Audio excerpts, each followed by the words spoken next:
na aula 2. Obrigado de novo pela sua presença, com certeza. E vamos trabalhar agora juntos essa ideia quando nós falamos de cultura organizacional, dentro do curso, naturalmente, de Técnica e Administração. Falar de cultura organizacional, queridos alunos, a gente já começa aqui pela conceituação, porque cultura, nós vamos estar vendo daqui a pouco, é algo que mexe um pouco com as pessoas e faz você pensar, faz você mudar estilos e formas de você atuar dentro das organizações. Vamos aqui então para a nossa conceituação. É fato amplamente conhecido que as prioridades dos valores variam de uma empresa para outra.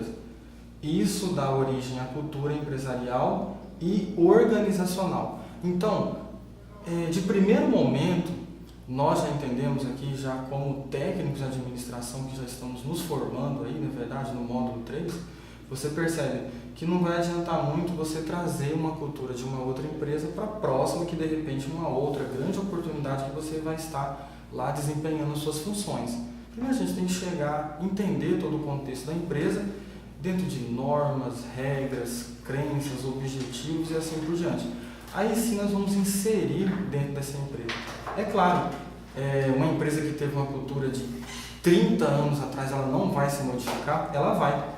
E sabe quem são as pessoas que podem mudar isso? São vocês, técnicos de administração, que podem chegar lá e vão estar aplicando todo o seu conhecimento mais atual possível para tentar mudar essa ideia, de repente, de uma longa caminhada, de uma forma que ficou um pouquinho para trás, tem que repensar, tem que buscar novas ideias, novos valores de repente. E já para começar, coloquei aqui para nós várias ideias quando você fala de cultura organizacional.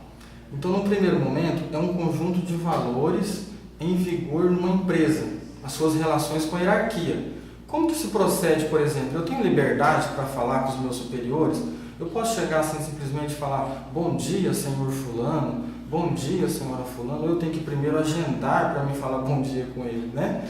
Então, aí é o primeiro momento. Então, até que grau que nós temos uma liberdade para falar com os nossos superiores e vice-versa também, né? Esse grau de abertura, então é algo que se pensa dentro da cultura organizacional. Tem que ter a livre comunicação? Tem, porque tudo que é bem comunicado, a gente percebe que o sucesso é o resultado. Outro pensamento aqui, crenças em relação ao que é importante na vida. Por exemplo, muitas empresas falam assim, olha, chegou aqui, por favor, meu colaborador, minha colaboradora, você esquece tudo o que aconteceu lá na sua casa. E quando você for para a sua casa, também você esquece tudo o que aconteceu aqui. Porém, é um pouco delicado. Por quê? Dependendo da situação, a gente não consegue se desvincular plenamente.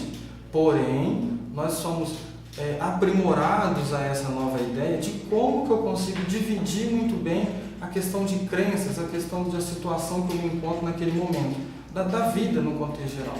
Porque nós sabemos que a nossa vida ela é de grandes momentos, de sucessos, de problemas a ser resolvidos, de enfrentamentos, de grandes desafios, como aqui mesmo, né, no curso, todos vocês que estão chegando aqui no módulo 3, já passaram por muitos desafios, quer dizer, já são vencedores. Então, quer dizer, vocês valorizaram muito essa questão aqui quando a gente fala dessa cultura para te valorizar como profissional e você daqui a pouco sendo técnico de administração. Outra ideia também aqui, conjunto de crenças, costumes, sistema de valores, decisões e ações da empresa. Agora remete mais para a empresa. Por exemplo, se a empresa ela acredita que os valores para ela é somente vender produtos e não ter nenhum retorno em relação aos clientes, o famoso feedback que podemos dizer, o pós-venda, por exemplo, então você vai ter que andar conforme a situação que a empresa coloca. É claro, em alguns momentos ou outros você pode até sugerir, você pode abraçar a ideia, chamar pessoas, envolver pessoas para isso. Porém, a gente tem que respeitar, porque é um costume já adotado pela empresa, mas ele pode ser mudado. Tudo na vida pode ser mudado. Outra situação aqui também é um conjunto de atitudes da organização em relação à importância das pessoas, valores éticos e morais. Essa é muito boa. Por quê? Aqui a empresa nos valoriza ao extremo, como está sendo frisado aqui para nós. A importância das pessoas. Uma coisa eu sei, viu, queridos alunos, ao longo da carreira como docente já há 7 anos, vamos dizer assim, 5 anos plenamente, somente lecionando no ensino profissional, eu percebo que a empresa que valoriza pessoas, ela sempre vai ter pessoas comprometidas, pessoas envolvidas, e aí a gente tem aquele termo, nós temos que estar vestindo a camisa da empresa para crescer com a empresa. Essa é a ideia colocada. E a questão, nós enquanto éticos, temos que ser éticos? Com certeza. Temos que ter os nossos valores morais? Temos, porque em algum momento, de repente, a gente pode sofrer alguma situação paralela dentro da própria empresa, seja pelo nosso superior, seja pelo nosso colega de setor, de equipe, que ele pode fazer uma proposta não muito agradável, mas dentro dessa cultura você tem que valorizar. Eu sou ético e eu tenho moral. Eu não vou quebrar o vínculo com a minha empresa em troca, de repente, de situações fúteis que não vai te levar a nada. E aqui, fechando esse nosso entendimento aqui também, padrão de suposições e valores básicos a serem ensinados aos novos membros. O que acontece muitas vezes? Eu já cheguei a passar por isso, vou até estar relatando para vocês aqui. Em uma empresa de cobrança, vamos dizer assim, né, de veículos, eu entrei nessa empresa e a pessoa que até então me recebeu, o gerente, foi uma forma bem tranquila, me ambientalizou na empresa, porém, quando ele convidou um subordinado naturalmente da equipe, eu gostaria que você treinasse o Rodrigo, né, lá há algum tempo atrás. E aí o rapaz simplesmente falou assim, abre aí a planilha, é assim que você faz, você liga e cobra. Não importa o que o cliente falar, você tem que receber. Eu falei, meu Deus, mas eu não vou perguntar por quê, por onde, ou o que acontece, por que esse cliente não pode pagar? Ele falou, não, faça isso que está tudo certo. O que eu percebi com isso? É uma falta de comprometimento nessa situação de repassar o conhecimento para o próximo. Então eu já falo para vocês desde agora, repasse o seu conhecimento. Sabe por quê, pessoal? É mais ou menos assim. Se você de repente ocupou um cargo de supervisão, gerência, o tão sonhado cargo, você está preparado para isso? Está preparado? E aí você fica com aquela situação assim, muito centralizadora para vocês, próximo assunto daqui a pouco. E se de repente você vai ser promovido, quem vai assumir o seu lugar? Esse é o grande problema, então nós não podemos ficar amarrados, e é claro, situações e situações, você tem que ser o líder que envolve. Por isso eu fiz questão de trazer toda essa caminhada aqui de cultura organizacional, para que você tenha essa visão mais ampla, mais aberta quando fala de ser um líder ou de ser o lá, né, antigo patrão, certo?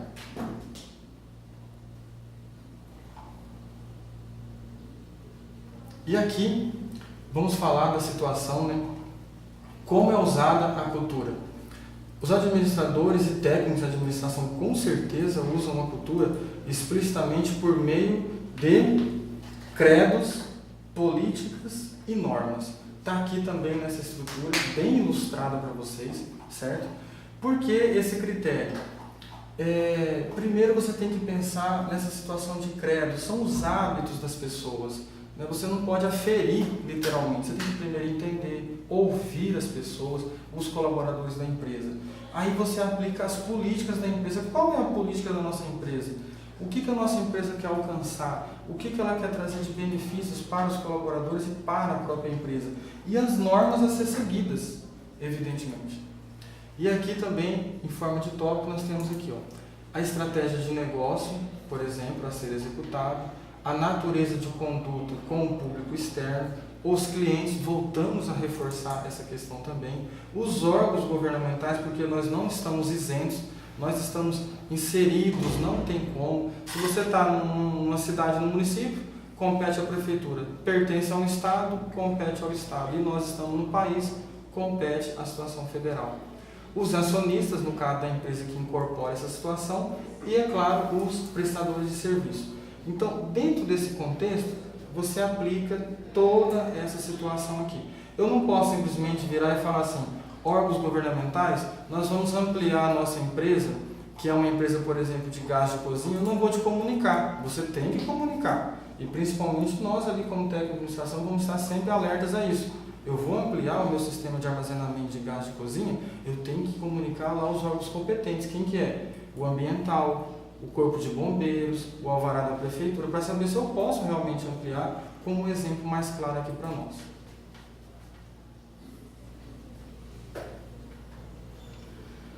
Temos aqui também a cultura organizacional na formalização da cultura. Lá nós colocamos como aplicar, e aí vem aqui, na sua forma explícita e implícita. Na explícita nós temos os códigos da ética, de ética, princípios, credos, políticas e normas, como nós já abordamos. E na sua forma implícita, nós temos ali recompensas, promoções, cultura real, punições e decisões prioritárias. Por exemplo, o que a gente percebe aqui de primeiro momento? Essa situação aqui. Bom, se eu estou inserido dentro de uma cultura de uma empresa, se eu estou seguindo as normas, se eu estou de acordo com a política da empresa, será que eu mereço recompensas? É um caso de se pensar. Será que eu mereço essa situação de ser promovido? Não é isso mesmo? Então, por isso que eu fiz questão de trazer também essa ideia, porque a formalização da cultura, bom, nós sabemos como aplica, mas e aí, o que eu vou ganhar com isso de estar aplicando uma cultura na empresa? Está aqui para nós, essa situação. E é claro, quando você fala de decisões, o que é mais prioritário? É eu ampliar a linha de produção, é eu valorizar os meus colaboradores com mais benefícios, certo? Em vez de aumentar o salário, eu vou dar mais benefícios, então são decisões prioritárias. Por quê? Os colaboradores, queridos alunos e alunas, são um capital humano, um capital valoroso para toda a empresa. Não tem como. E é claro, as empresas também para nós é de extrema necessidade.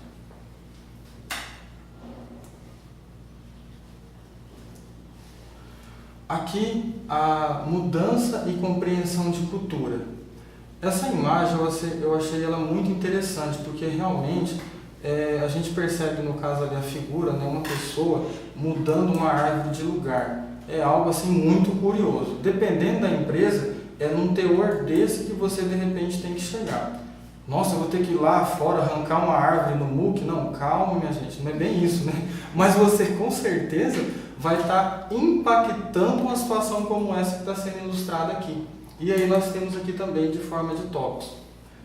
As culturas devem ser mudadas pelo motivo certo? Com certeza, não vai mudar simplesmente porque eu acho interessante mudar.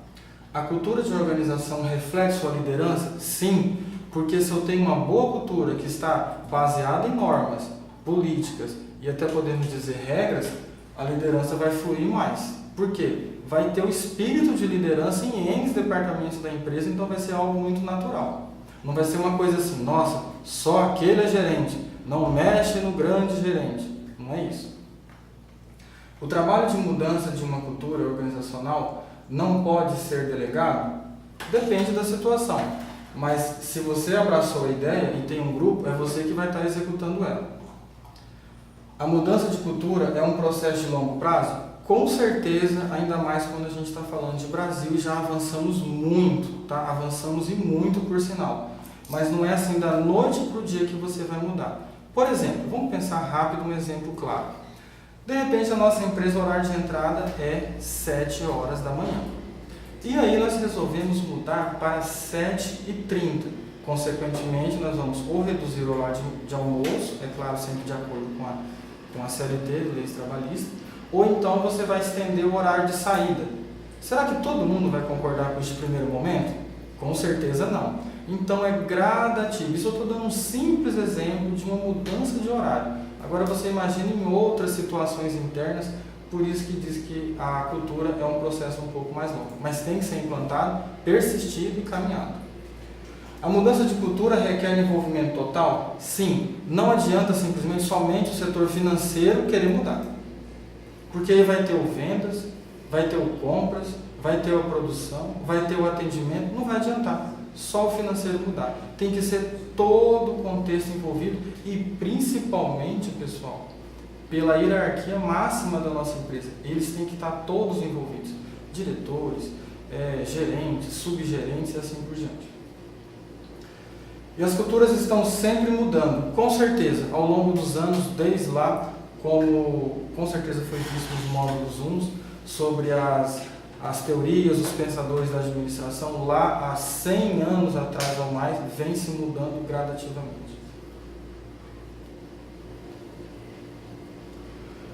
Departamentalização é o agrupamento de acordo com um critério específico de homogeneidade das atividades e correspondentes a humanos, financeiros, tecnológicos, materiais e equipamentos em unidades organizacionais. Por exemplo, aqui a gente colocou uma situação de 4, mas departamentalização é todo o contexto que envolve a empresa. É dividir a empresa em departamentos.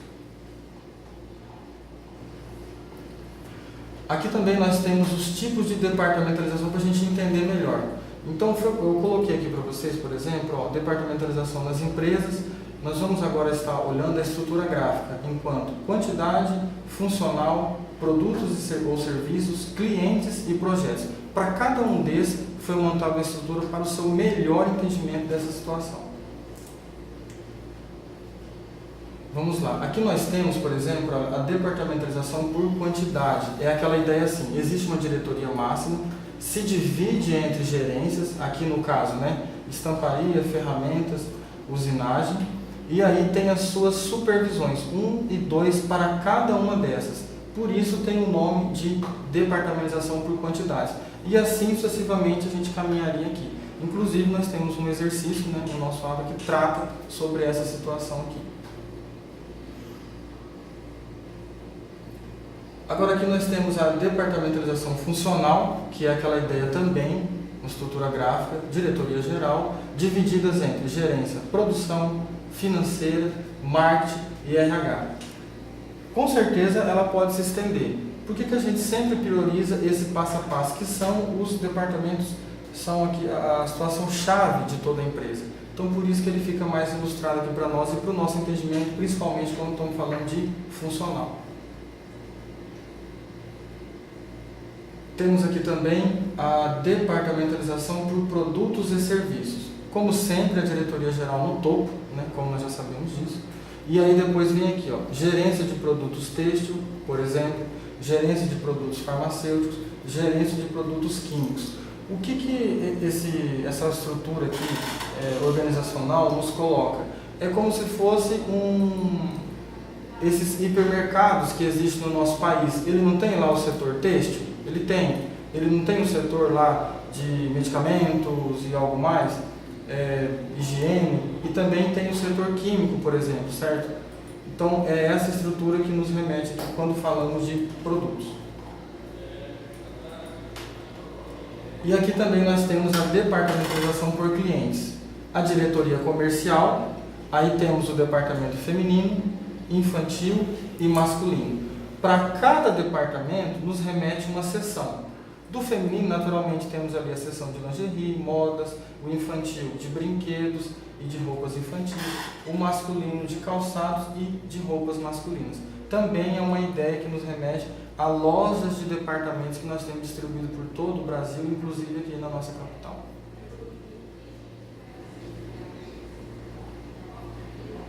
E aqui a departamentalização por projetos. É aquela ideia fundamentada. Existe uma diretoria, a administração de finanças tem que ter conhecimento disso, naturalmente o comercial e, é claro, o setor de projetos. Qual que é a ideia aqui nessa estrutura organizacional? Nesse gráfico que nós estamos ilustrando aqui para nós. Toda vez que se pensa em algo, por exemplo, o projeto A, numa empresa dessa, poderia ser a abertura de uma filial, por exemplo. Tem que ser estudado pela administração finanças e o comercial em consonância com a diretoria. Vale a pena abrir a filial mesmo? Será que nós vamos alcançar o nosso objetivo? Um projeto B é modificação de produtos, vamos assim, mudar literalmente, mas não perdendo foco. E o projeto C, de repente, é o aumento da contratação de colaboradores por algum motivo. Então, por isso que é ilustrada essa ideia. Mas sempre tem que ser, primeiro, partindo da diretoria, com o consenso da administração finanças e, naturalmente, do comercial que fecha o ciclo dos projetos aqui a ser seguidos. E aqui, como eu tinha falado para vocês anteriormente, a cultura organizacional, ela nos remete àquela ideia assim, eu tenho que ser centralização ou descentralização. Centralização significa concentrar o poder para a tomada de decisões nos altos cargos de uma empresa. E a descentralização é o processo planejado de atribuir responsabilidades pela tomada de decisões de questões táticas e operacionais. Bom, uma coisa é certa, em regra já diz, não adianta você centralizar muito, como o exemplo que a gente citou agora há pouco.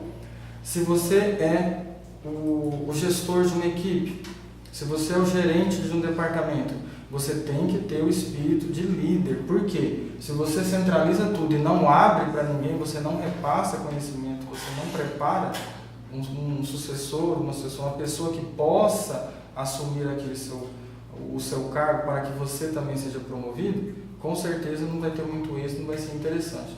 Então, a sugestão é a descentralização de uma forma organizada, como está falando aqui para nós, desse atribuir responsabilidade de forma tática e operacional dentro do contexto, e também, com certeza, podemos abordar aí até o gerencial.